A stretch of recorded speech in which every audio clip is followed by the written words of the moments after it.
My ex-girlfriend and best friend lied about their affair, then kept my son's secret for 5 years, so I took them to court. I was 29 when everything pretty much fell apart between me, my ex-girlfriend Jane, and my old roommate and supposed friend Ted. Jane and I had been together for a while. It wasn't perfect, but I never suspected anything shady, at least not right in front of me. Looking back, maybe there were signs.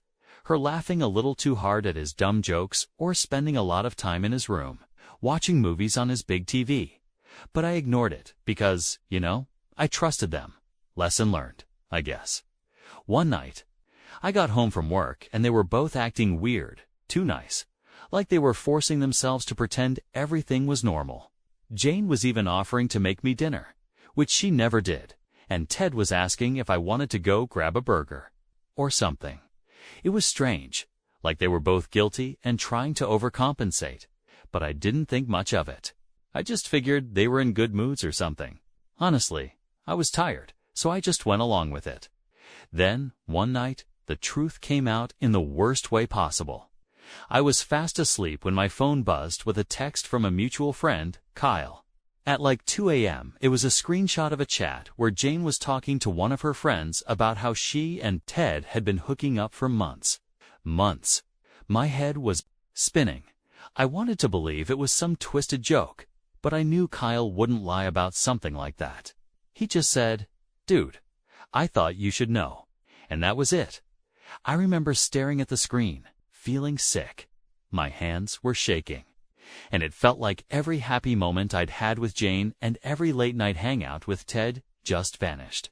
This was the girl I was planning to propose to, and my friend who I'd let crash with us to get back on his feet. I felt like such an idiot. After a few minutes, I decided to confront them. I stormed out of my room and went straight to Ted's door. I didn't even knock high, just threw it open. There they were, sitting together on his bed, acting like two guilty kids caught with their hands in the cookie jar. The look on their faces told me everything. Jane stuttered some nonsense about how she wanted to tell me and that it had just happened. Just happened? Like I was supposed to believe that garbage. I felt like everything was in slow motion. There was yelling. I don't even remember half of what I said, just that I was furious. Ted tried to act tough, saying it wasn't a big deal because, according to him, Jane and I weren't working out anyway. Jane just sat there looking like she was about to cry, but honestly, I didn't care. She had months to talk to me if she was that unhappy, months to end things instead of doing whatever it was they were doing. When things started calming down, well, as much as they could in that situation, I told them both to get out. I didn't care where they went. I just wanted them gone. Ted tried to talk, saying he didn't mean for things to get this far, like that somehow made it better. Meanwhile, Jane kept saying she never wanted it to happen this way. It was all excuses, things they thought would make me feel better, but nothing they said could fix it. I ended up crashing on a friend's couch that night, just needing to be anywhere but in that apartment. The next morning, after 0 hours of sleep, I decided it was time to leave for good. I went back to the apartment to grab my stuff, and, of course, they were both still there. Jane tried to stop me from leaving, going on about how she never wanted to lose me as a friend, which is a joke because friends don't do what she did.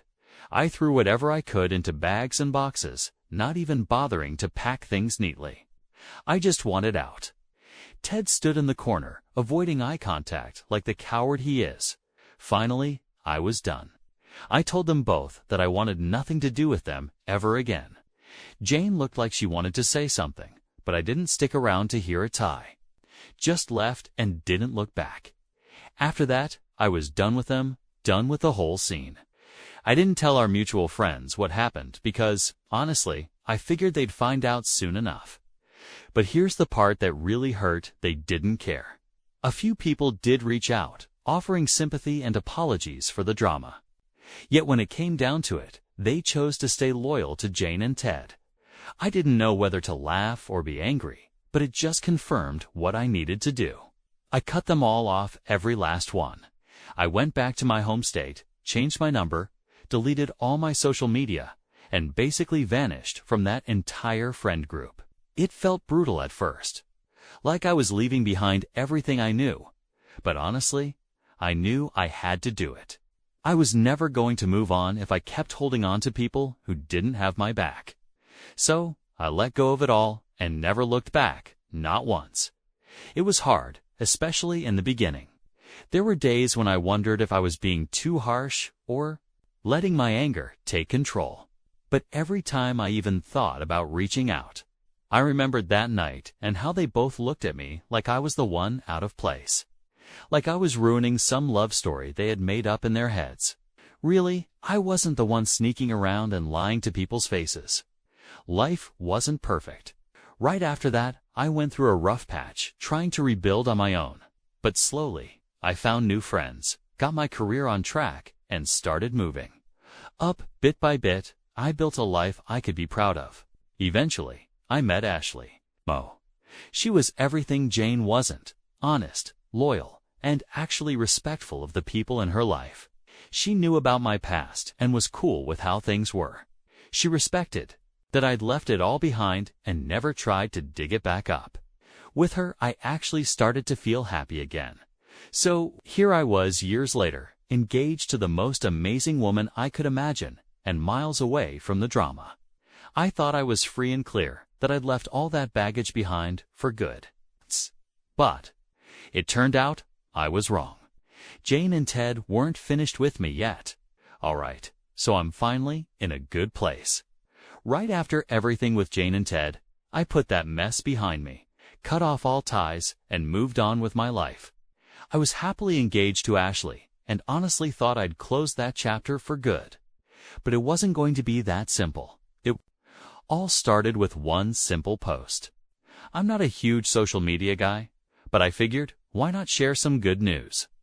So I posted a picture of Ashley and me with a simple caption about our engagement. Just a quick shot of us looking happy, nothing flashy. I figured it would get a few likes from family and a handful of friends I still kept in touch with. That was it. Little did I know, that post was the spark that dragged all that old drama right back into my life. A couple of days after I posted, I got a random message notification. I glanced at my phone, and there it was, a message from Jane. I almost dropped my phone. After years of dead silence, out of nowhere, she decided to pop back up. I didn't even open it, I just stared at her name. And all those old feelings flooded back, the anger, the betrayal, everything. My gut reaction was to delete it, but I sat there for a second, trying to figure out why she'd reach out now. I hadn't thought about her in ages. I was happy with Ashley, so I didn't need closure or anything. I wasn't interested in hearing her side. Her excuse is nothing. I'd made my peace long ago. So, without opening the message, I blocked her. Problem solved, right? Or so I thought. I told Ashley about it that night. I didn't want any secrets between us, especially with something that felt like a weird blast from the past. She just laughed it off and said, "You did the right thing." Just in case, I blocked Jane too. We both figured that would be the end of it. Jane got her closure or whatever and could move on. But then, the fake profiles started showing up. At first I didn't notice because, like I said, I'm not big on social media. But Ashley was getting weird friend requests from random accounts with 0 posts and generic profile pictures. She's smart though, so she didn't accept any of them. After a few, she started to suspect it might be Jane. I couldn't help but agree, who else would be that persistent? Honestly, it was just annoying more than anything.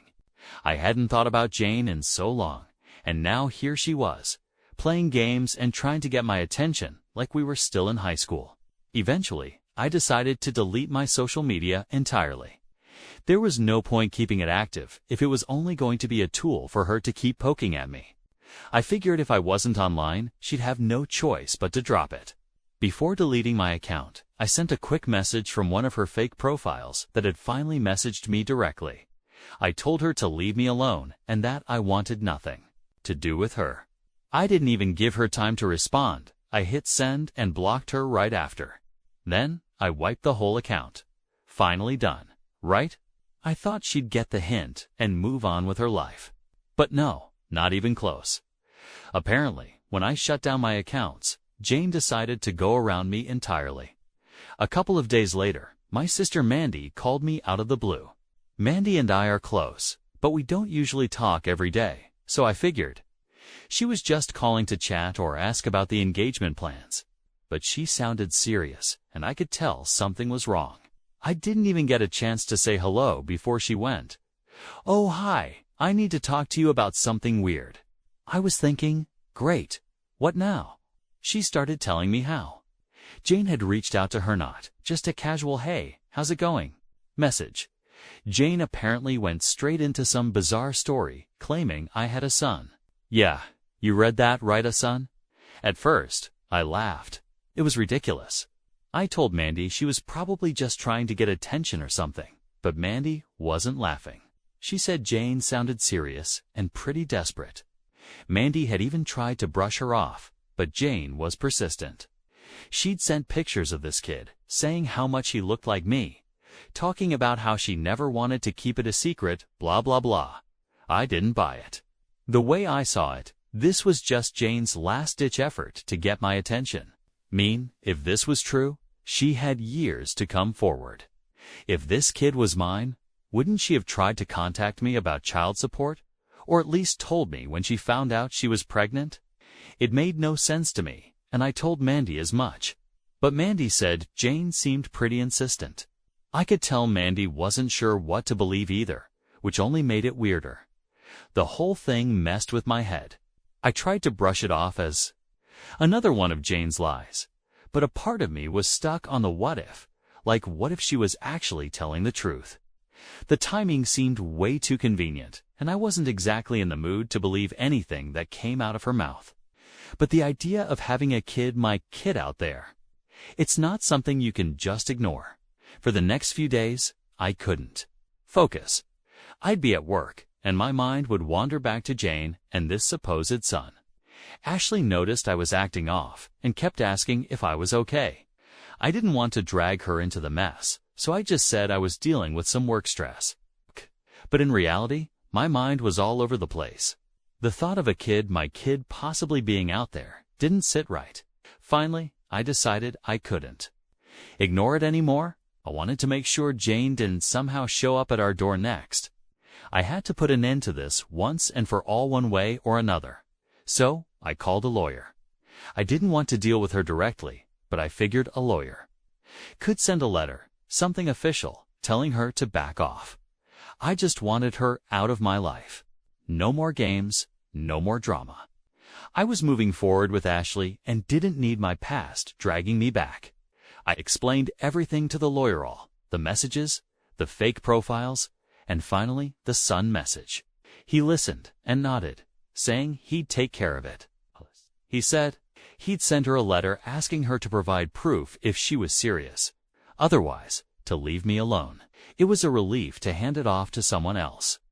I didn't want to deal with Jane myself, and having a lawyer involved made me feel like this was finally going to be handled. With a lawyer on it, I thought this would finally be over. I felt like a weight was lifted off my shoulders. I was done with Jane's nonsense, or at least I thought I was. I figured she'd get the letter, and that would be enough to make her back off. But just a few days later, the lawyer called me saying he needed to see me in person to discuss the situation. I figured he was going to tell me Jane had backed off, so I walked into my lawyer's office feeling pretty calm. He sat me down, but didn't say much at first, just handed me an envelope.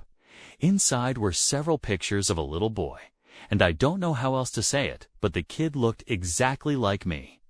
It was eerie, like looking at an old photo of myself when I was younger, the same dark hair, the same eyes, even a similar smile. I just sat there staring, feeling a mix of anger and confusion. My lawyer explained that Jane had sent him these pictures as proof, along with a note outlining the timeline. According to her, she got pregnant not long after I caught her and Ted together, but she and Ted both assumed the baby was his. She claimed they didn't tell me because they thought Ted was the father and just went on with their lives. It wasn't until later, when they tried to have more kids, that they found out Ted was sterile. Apparently, That's when doubts started creeping in for them. I'll be honest, part of me still thought this was some elaborate scheme. Jane had never been the most trustworthy, and it just seemed too convenient. But the photos were hard to argue with. The kid had features that were clearly mine. Still, I wasn't going to take her word without solid proof. So, I told my lawyer to arrange a DNA test. I needed something concrete before I could even begin to process what was happening. Waiting for those results was brutal. Every day felt like a week, and I could barely focus on anything else. I told Ashley what was going on because I didn't want to keep her in the dark, and she was supportive, but I could tell she was worried. This wasn't just some random drama. If this kid was mine, it was going to change everything. She stuck by me, reassuring me that whatever happened, we'd face it together. After what felt like forever, the results finally came in. My lawyer called me and said, "It's a match." I didn't know what to feel: relief, shock, anger, maybe a mix of all of it. Here I was, just finding out I had a son I'd never known about, a son who'd been raised thinking Ted was his dad and had no idea who I was. It's one thing to find out you're a dad. It's another to realize you've missed the first 5 years of your kid's life because someone kept it from you. My head was spinning.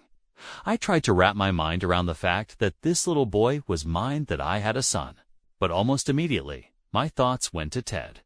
How had he gone along with all this, raising my kid as his own while knowing there was a chance it wasn't? His and Jane, she had years to come clean, years to at least give me a heads up. Instead, she kept it buried, only coming forward now that she saw I was doing well. It was impossible not to feel used, like she only reached out because my life suddenly looked good on paper. It wasn't about me, and it definitely wasn't about the kid. She just saw an opportunity and decided to jump on it. That realization hit me like a punch to the gut, and it only fueled my anger. But at the same time, I had to think about my son, about what this meant for him. He didn't ask to be brought into this mess, and I wasn't going to abandon him just because his mom and dad had lied to me. I told my lawyer to get in touch with Jane and Ted and let them know that yes, I would be involved in my son's life. I wanted visitation rights and was more than willing to pay child support. I wasn't going to let them call the shots anymore, especially after everything they'd hidden. But as soon as my lawyer mentioned visitation, Ted lost it. From what my lawyer told me, Ted insisted he was the kid's real dad and didn't want me around his son. I mean, talk about audacity. The guy cheats with my girlfriend, raises my son without saying a word to me, and now wants to pretend I don't exist? I was furious. I told my lawyer to tell Ted that if I'm paying child support, not just some random check in the mail, I'm going to be part of my son's life, whether he likes it or not. Of course, Jane jumped in, trying to smooth things over. She suggested we could work something out where I'd pay, but maybe visitation could be discreet to avoid confusing the kid. I wasn't having it. If they wanted money, they'd better be prepared to let me be there as his father, plain and simple. And if they refused, I told my lawyer I'd start a savings account for my son and let him access it when he turned 18. But I wasn't going to play along with whatever twisted plan they had in mind. The whole situation felt surreal. Here, I was ready to be a dad, something I never thought I'd have to consider so soon, and all I got was resistance. I couldn't understand their logic. They wanted my money, but didn't want me involved. It felt like they were trying to pick and choose which parts of me they wanted in their lives, as if I was just a wallet they could call when it suited them. I wasn't about to stand for it. I decided to push harder. I told my lawyer to make it clear that if I was going to pay child support, I'd be pursuing full visitation rights, or whatever rights I was entitled to as his biological father. I wasn't going to let them turn me into some background character in my son's life. And if they didn't agree, then they'd get nothing from me financially. I'd rather save up for my son's future than let them control this situation. Jane and Ted threw every guilt trip in the book. It's calling me selfish and accusing me of trying to ruin their family. It was honestly ridiculous coming from the two people who hid a whole kid from me. selfish. If anything, they were the selfish ones pretending to be this picture-perfect family while knowing the truth the whole time. So here I am, ready to fight for my son. I don't know how this will play out, but one thing's clear. I'm not letting them push me out of his life. They may have kept him from me for 5 years, but I'll be damned if I let them keep him from me any longer. After telling my lawyer, I was in it for the long haul. We got serious about what I could actually do. Legally, it wasn't as simple as you'd think. Jane and Ted had a 5-year head start, and because Ted was on the birth certificate, he was considered the legal dad. My lawyer explained that in cases like this, even though I'm the biological father, it's not easy to just step in and get full rights. It was going to take time, money, and a lot of patience, and patience isn't exactly my strong suit.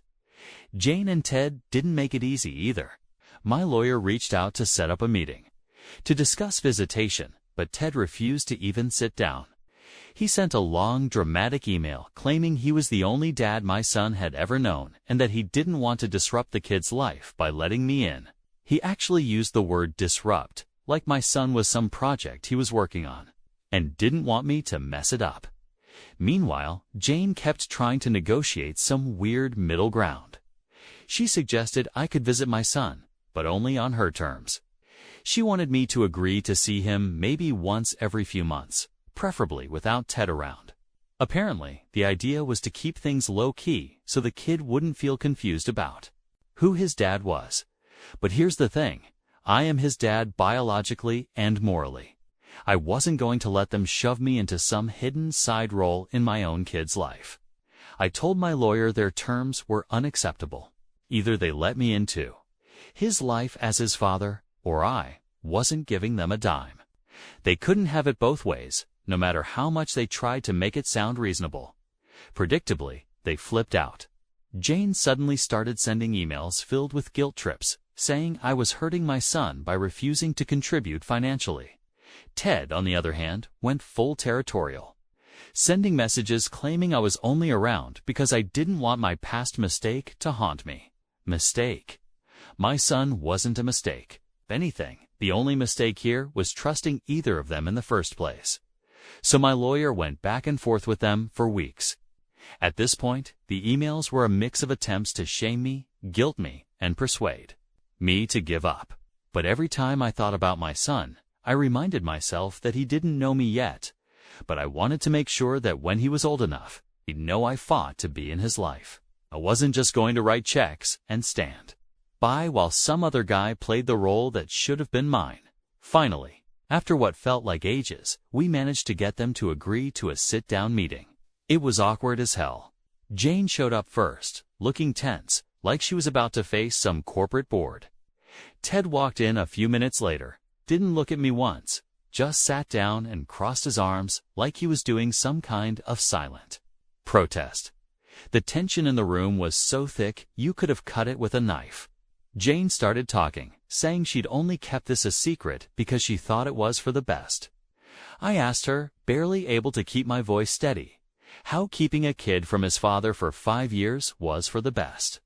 She stammered through some excuse about thinking Ted was the dad and not wanting to complicate things by involving me.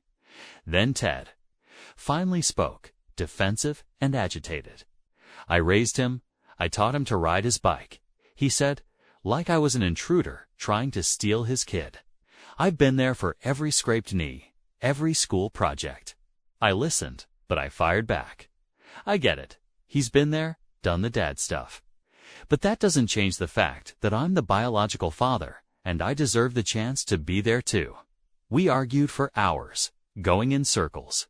They kept coming back to what's best for him, but what they really meant was what was best for them. They wanted me in the background. Out of sight, just the bank account they could tap whenever it suited them. They threw out lines like, we don't want to confuse him, but the kid's 5 years old. He's going to get curious about me eventually. How long did they plan to keep this up? Finally, my lawyer stepped in and laid out our terms clearly. If they wanted child support, I'd have to be allowed regular visitation. Plain and simple. Ted looked like he was about to explode, but I wasn't backing down. This wasn't about them anymore. It was about my son and my right to be in his life. Jane tried one last play, saying maybe we could revisit the idea in a year or two once my son was more used to things. But I was done compromising. I told them, if I didn't get fair visitation, I'd start a savings account for him instead. He'd have that money waiting when he turned 18, and he'd know I tried to be there. I wasn't going to just fund their family while they pretended I didn't exist. When I said that, Jane's face fell. I could tell she hadn't expected me to be so firm. Maybe she thought I'd fold and pay up just to avoid the hassle, but that wasn't going to happen. I wasn't going to be some distant ghost in my son's life just because it was more convenient. For them, I wanted him to know me, to know I was there, and that I cared enough to fight for him. The meeting ended with no real resolution, which was frustrating to say the least.